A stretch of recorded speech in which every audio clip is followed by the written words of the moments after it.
April is Earth Month, and a new program has come to Central Florida to help us all understand how the world around us continues to change. First Warning meteorologist Alex Felici shows us what that means for our future.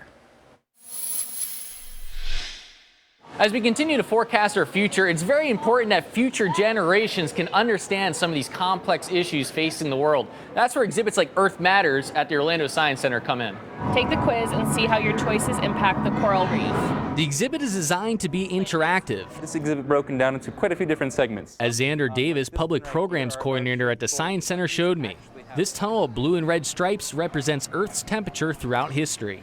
So you can see we got some really deep blues indicating a colder year, and then as we get to more recent times, up in the 2000s, you can see it's not that lovely blue color anymore, it gets red. So we're really trying to show people, again, this is sort of what's happening. A lot of people, when they think of global warming or climate change, it's a future problem, it's down the road, but it's not, it's now, it's been happening. We're in the middle of it right now. The temperature tunnel then opens up to interactive displays. We have a little city here, which people can work together by creating the power, and as you're generating the electricity for this city, you're working together on different initiatives with the other group members, as you can see on these screens, and they're actually going to take people through things that we can do to impact not only just our own personal climate usage, but that on a larger scale over the course of a city. You can see young learners love it. Once they hop onto the bikes and start to power the different sections of the city, they can get a sense of how working together can benefit society as a whole.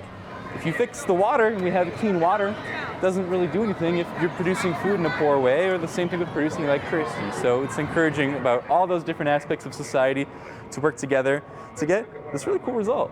This next part is a way to make people think about the hidden costs of the things we consume. So when we purchase things, we look at the dollar amount, right? That's the cost to us. But there's impacts that those objects have on everywhere else. By pumping the water pump at this display, guests try to guess the amount of water needed to produce everyday objects. It takes 3,331 gallons of water to produce one smartphone.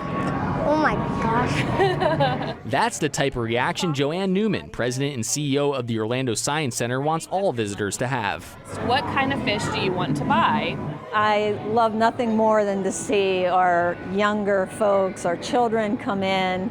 They're enjoying this exhibit so much, and really they're our future, right? It's about our kids and our grandkids and 200 gallons. 200 gallons? Them learning as early as they can and as much as they can so that they can be real, positive impacts on this world. Every day offers a new opportunity to rethink the future, and tomorrow is up to you.